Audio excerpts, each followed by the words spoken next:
ready. We're prepared. Do not give in to fear. We are fearless. This is not the time to be afraid. This is a time to stand up and fight back and to resist any temptation for them to divide us. We're in this together. The rule of law is on our side. We will not give in, not give up. We will not capitulate. We will not bow. We will not bend. We will survive.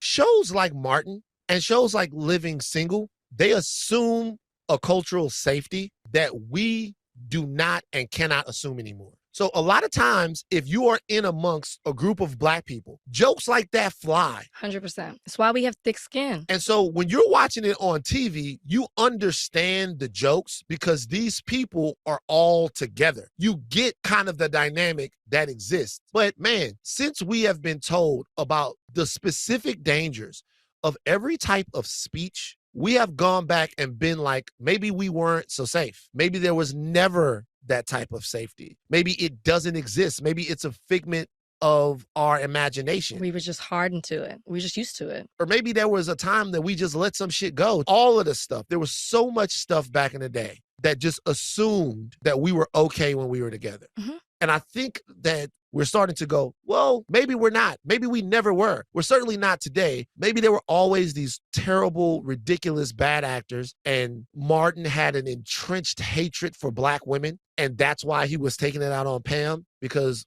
women feel like now, Black women feel like now, that there's an entrenched psychological underlying hatred for them that Black men have displayed over the last, and it's actually presenting itself as jokes when there's something under there. So we're now going back and asking all of these questions when that's definitely a possibility, but then there was also a possibility that they was just playing with each other. Can I add to that? He said Pam had beady beads. Mm-hmm. We never saw a beady bead. You know what I mean? That's what he called her. Yeah. He said Pam was a beast and all that. Pam was beautiful. Yeah. Like, we never saw all those things. He was making specific attacks against her that are only particular to Black women, or stereotypes specifically towards Black women. Like nappy hair. But that's only yes, Black women, right? yes, but Black men don't have nappy hair. okay.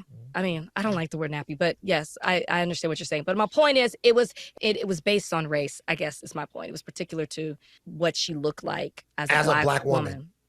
Really? You really feel that way? I feel like he played into stereotypes of a Black woman. I'm not saying he didn't play but into stereotypes. I don't think he hated her, because to me, outside of their joking, Pam was the shit. I didn't feel that way watching her.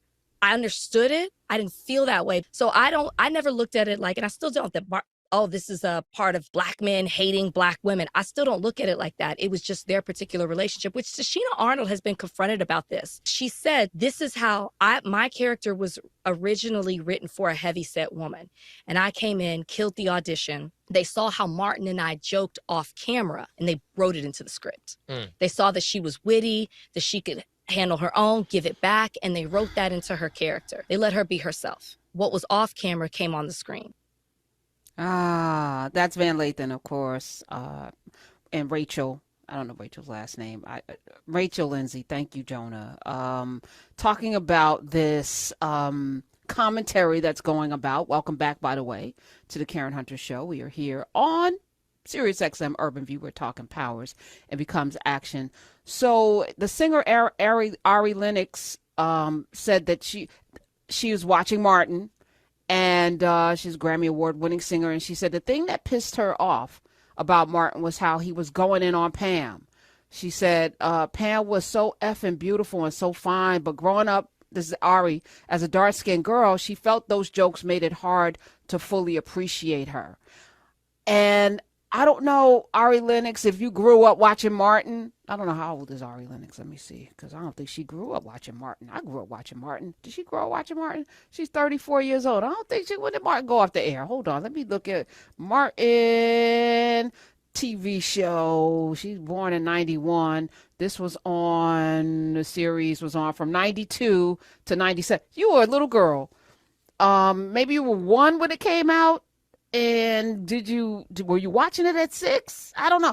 But now everything's on TV. So you can watch Living Single, which I think you should. We should watch Living Single and all of the stuff that's on. What's it? I think I just saw something that came. I was like, oh, and Martin, you can watch Martin. And so people are now discovering these shows, and we're in a different culture. This is not the same. But I think what Van said was maybe we were damaged. We just lived through it, you know. I don't know, because again, I grew up, the Dozens were played in my home. So I have a very kind of twisted, and I have to hold myself back because I realize everyone is not made the same way, Karen. They get their feelings hurt. But we would joan and crack on each other in my house. My parents, my father and I, we had jokes for days. And I don't know if it was, maybe it was unhealthy. Maybe it was bad. But that's how I was raised. So as I mentioned, you know, my father grew up being called, you know, all kinds of things because he was a very, very dark complected black man. And I know he felt insecure about it because we had some skin toning cream in the house, which I didn't quite understand what that was until later, you know, and he would put it on his ears every day. Like I understood he was self-conscious about that, which is why he married a very light-skinned woman. And we actually had conversations about it. He was a very handsome man, beautiful human being, beautiful. But if you are living in a world where your complexion is always the brunt end of a joke, and I can see how Ari Lennox is feeling that. And today, even more, we should be zero tolerant. But we're navigating this. And there's a part of me is like the N-word. And I'm going to talk about that YN now that people are calling young men YNs. Whoa, what? Part of it is almost like we're gonna make fun of ourselves, or we're going to say these things before you say them about us. But it's still trauma. It's still rooted in damage, even if we've worked through it. On the other side, we just talked with Roger Sewell, who's, when I tell you, his family spared nothing. He was not given any. I mean, there's some scenes where his grandmother was a little nicer to him. His grandmother was very mean to everybody else, but a little nice to him. And maybe that's because he didn't have legs. I don't know. But, you know, for the most part, he got the same treatment as everybody else. And he is definitely one of the most well-adjusted people I know. But not everyone comes out of it. And should we re-examine the things we were brought up with, you know, the BDBs, the jokes about people, you so black, you so black jokes, and even you so fat jokes. Like, at what point, because as somebody that I'm well versed in this, like I immediately scan people and I'm ready for you.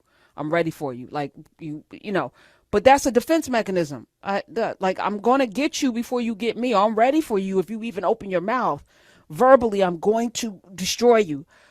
But that's a defense mechanism, and it's really nothing to be proud of. You know, I really had to think about that. You know, it really speaks to an insecurity more than anything. Like, I don't want you to make fun of me, so I'm going to just make sure that you're crying so that you think twice. But that's not health. You know, is this a time when, you know, or are we too hypersensitive? Let's talk about it. And I'm going to invite Renee Seiler to have this conversation. I know she's listening. Did you grow up watching Martin? I mean, not grow up watching Martin, because we were adults. Yeah, No? I was fully formed by the time Martin was on TV. Yeah, me But I too. watched Me a too. little Me bit. too. I did. Okay, watch did you a like? little Because some people don't like Martin. I love Martin. I loved all of the BDB. I love Gina with her head caught in a bed frame. I love Brother Man Fourth Floor. I love the DMV with the old lady Martin getting into a fight. I love Martin's mother. I loved I couldn't stand Martin's mother, but it was hilarious when he played his mother, when he played Shanae. I thought it was silly. It was funny when he got in a fight with the dog at the thing. Like, Martin was just the physical comedy, him and Gina, the chemistry, him and Pam, Tommy Ain't Got No Job, Rest in Power, Cole, all of them. Shirley, I loved it. It was fun. It was fun. I didn't realize people grew up feeling away. And maybe because I'm not dark skinned, it didn't land with me. But I was raised in a household with a dark skinned man who I knew was, you know, felt some ways about it. And we would make fun of him. That was our love language, was cracking on each other, I guess, which is not. Did you grow up with the jokes? I imagine Renee Seiler nobody was teasing you about anything. Oh, stop. Nobody was teasing me about that, but I got teased aplenty. But I'm just curious because I was listening on the last segment and listening in on this, and I was just wondering about whether the lens is different now. Not that it makes it right, but the lens. Like, I mean, when we saw brown faces on TV and the door was cracked open that much, and even though we were in front of the camera, we weren't necessarily behind the camera. And that's where the decisions were being made. And so, my God, if you watch Archie Bunker now, good Lord, or All in the Family Listen. or any of those shows, you're like, oh God. Oh, sorry, Karen. I'm over here with all my buttons. But you watch something like that and it's like, wow, what? How did we were ever okay Listen. with that? I'm nostalgic about Living Color. None of that. Men on film could never happen today. Okay? Not Right. Jim Carrey playing the transgender weightlifter could Right. never. People would be marching on Washington. Like 90% of that stuff could not happen today. Right. And I remember that being some of the funniest stuff that we talked about when they did Two Snaps and they were doing their review of films and Blaine and Right. Antoine. Oh my God. Couldn't happen today. You're Do you think absolutely that's right. a bad thing? I Or do. are I we kind of do. I mean, it's nostalgic. Some of our trauma is nostalgic. So I'm not a good judge of this. I don't know because I'm not from any other generation but this one. So for me, these are things that I remember with joy. I don't know if a child or somebody's watching it for the first time, like a Ari Lennox, and she's feeling triggered, then it's bad. Do you know what I'm saying? I think Yeah. I can't say, well, get over it because that's how she feels, right? Well, and I think also, there's some perspective that we bring just by virtue of the number of years that we've been on the planet. And it just really goes back to, I remember a time, I mean, when I was growing up, Max Robinson on the news. And he was one practically. One. So you know what I'm And then saying? So it Bernie, was then like, What was it? Bernie, oh yeah, from on Bernie, who CNN. just died recently. Yes. Oh my gosh, I I'm can't not. blanking on his name. You Hold know on. what? Me too. But yes, I know. In New Bert, York, Roz Abrams, and Sue Sue Simmons. Simmons. Right.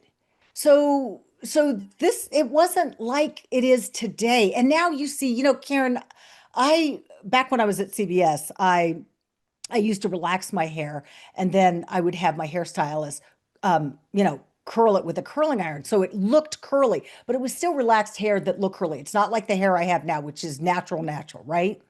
Now I see 20 years later, all of these women on TV with natural hair, with braids and on the news, which is as it should be because our hair is professional in numerous states, right? They try to say, "Oh, well, that's not professional." That's an old way of thinking. But it's just so interesting how that like when I first got into television, I had to emulate the blonde, except I wasn't blonde, but I had the same bob. I had the same bob as everybody else. And that just was the way it was until it wasn't anymore. And that's kind of how I'm looking at this a bit. So it takes. So I don't know. Are you watching The Gilded Age on HBO? I No. watch it on Max. Oh my God, it's so good. It's so good. Really? It's so black this year. They done brought Leslie Uggams in. I said, Leslie Uggams, come on through, Kizzy. Looking good, by the way. She's just in one scene, but I said Leslie Uggams. They have Felicia Oh, Rashad this season. Of course, Audra McDonald's on there. She plays the mother of Peggy. And I just did a podcast with Jessica Duke, who's playing her auntie. But there's a scene in this where Felicia Rashad she comes from a very well-heeled black family, which we never see from that mm, period. We're talking right after, Reconstruction in the yeah. early 19 teens in New York City, black people with money, vacationing in the, in the other, going to Newport and all of this. And so Felicia Rashad's family is very wealthy. Her son's a doctor, and she was mad that he went to Howard, not Harvard. You know what I'm saying? Mm, So she's talking to his love interest, which is Peggy, and her dad was formerly enslaved. And she's like, he's, like she's not good enough for, and then she's too dark. and she was chastising the grandchildren about, you know, the lady that was the nanny for the keep them out of the sun. And people are like, oh my God. But if you think about the times, Yeah. what you're saying, that was in the early 19 teens. You're talking about the 1980s and 90s. There was still a Yes. standard of acceptable visage to accelerate your career, and you either did it or you didn't get the job, right? So if society is telling you this is what it takes, Hispanics did it, you know, they understood that you couldn't be too dark. Your next generation, you have to, the bloodline. So the racism is baked in all across the board, right? Even among us, Absolutely. because the dangling carrot is success. And if they're telling you success, to be successful in this world, you have to talk a certain way, you have to look a certain way, you have to be a certain way. What if you're not that? And you can never be that. So Pam Right. and Ari Lennox, they could never be that. Yeah, and the reward is the proximity to whiteness, right? So it's like the lighter you are, the closer you are to what is socially acceptable at the time. And I think there's still, you know, obviously pockets of colorism in our communities even now. But I heard you talking about in the last segment about the skin lightening cream. I remember that. I remember the skin lightening cream. I remember, you know, all of those things that were, you know, they were just accepted. It was just a part of growing up in the 70s, right? So the 70s wasn't that far away from the 60s. And you know, we were all trying to, my mother was very light skinned, and she grew up in the Northeast, and she talked about, you know, being able to pass to around white folks, but also being a bit, you know, shunned or pushed on the outside by her own people. So it was like this sort of standing between these two kind of places and not feeling like she belonged in one or the other. I mean, obviously she felt like she belonged at her home and with her family, but yeah, I think it still is one of those things that permeates so much of our communities today. Still? All right, Sadly, yes. 866-801-8255. To your point, though, you know, now it's light skin backlash. You know, there's that you know, the Chris Brown effect. You know, like these. Oh, you acted light skin. Like we're always, but we're doing the work of the oppressor through this division, and intellectually we can know that, but it's so hardwired into how we behave that I personally, I have to fight my own, you know, my own nature, because it has been so etched into who I am, you know, to not do it, because I Right. know that it's not good. I know it's not healthy. I know talking about people, it's not healthy. I know pulling out everybody's flaws and then laughing about them is not healthy. We're ready. We're prepared. Do not give in to fear. We are fearless. This is not the time to be afraid. This is a time to stand up and fight back and to resist any temptation for them to divide us. We're in this together. The rule of law is on our side. We will not give in, not give up. We will not capitulate. We will not bow. We will not bend. We will survive.